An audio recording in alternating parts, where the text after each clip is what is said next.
I got asked to do an issue about like, I don't know how to put it. Friends who take both sides.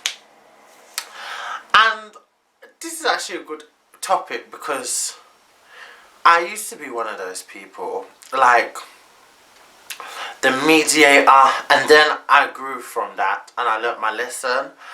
And then I learned, you know what? You really have to actually take sides. And sometimes it doesn't have to be so dramatic, whereas you have to stop speaking to someone in general. But if someone that you call a friend, if you got two friends here, and someone has purposely done something to offend the other, and it really is bad to the point where they're not talking and stuff, a lot of people, when they want to meddle, they kind of like they always use an excuse like, you guys have known each other for so long and blah blah. No matter how bad that it was, it's da-na-na and it's da-na-na and yeah, you two should just whatever.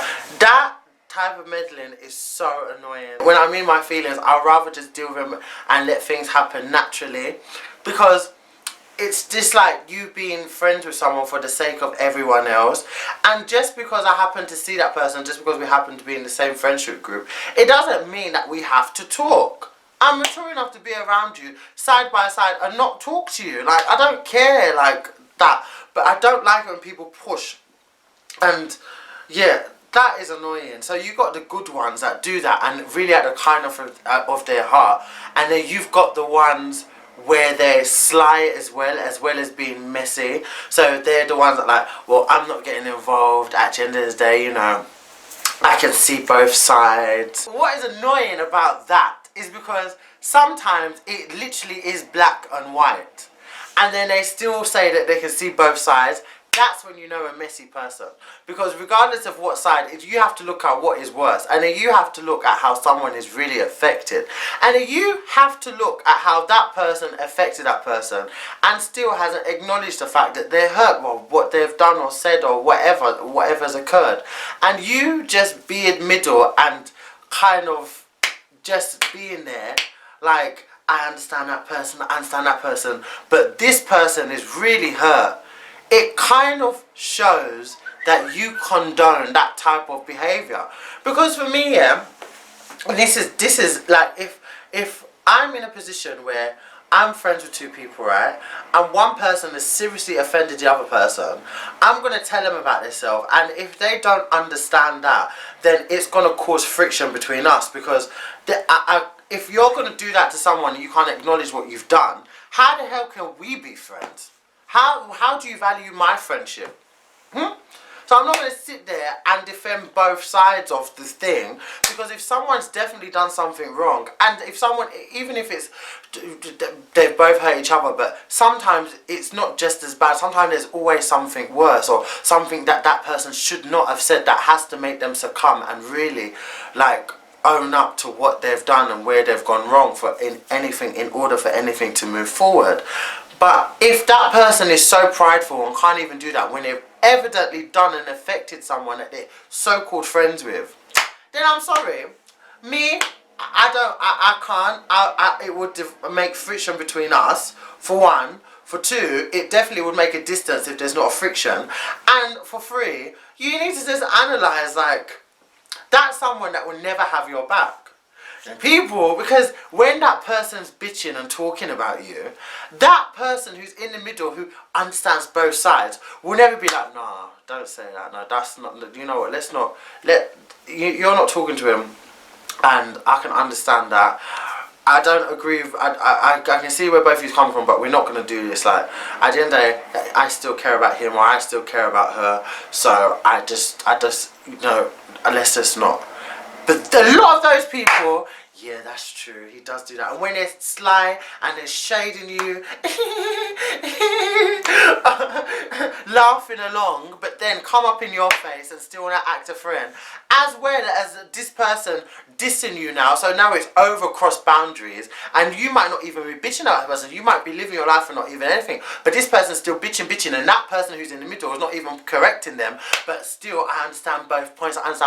But when that person's bitching, you're still not corrected. So how am I meant to trust you with loyalty if you can't even open your mouth to say when something is wrong or right? Because if something was affecting you, half of these people, something was affecting them, or something was one-sided, they'll be quick to tell the whole world about it being one-sided. But suddenly, when there's a situation, and just because I happen to be friends, being a friend isn't keeping the peace. I don't want anyone around me who's not going to tell me the fucking truth. I mean, if someone's done something really wrong to me, then I expect you, if you're friends with them, to check your friend and tell them about that. Don't let them get away with it, because that means they're going to keep blabbering to it, whoever they're going to blabber to, and keep making the situation even more worse than it was. Number one, check your friend. If I've done something wrong, and if there is an argument, you can be like, do you know what? That is true.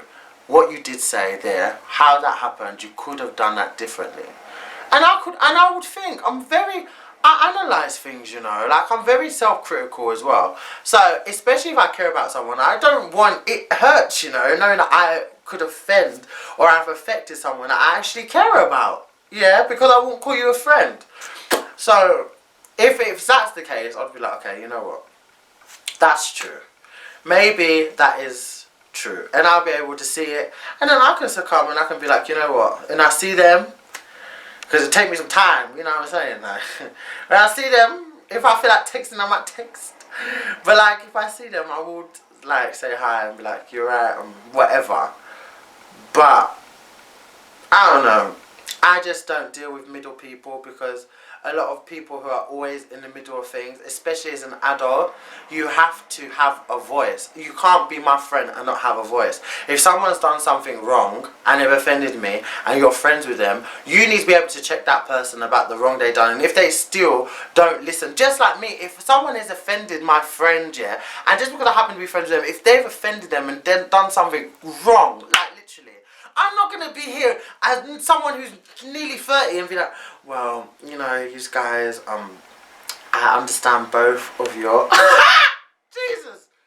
Nuh-uh! You fucked up. What you said was wrong. And then if that person still can't acknowledge and want to be big-headed, I'm at the point where I don't need stuff like that in my life, because then that just shows how you value friendship. And that shows what kind of friend you are, for you just to be there and be mute. But then you want people to have your back. And these people want people to have their back when shit's going down and all this and that.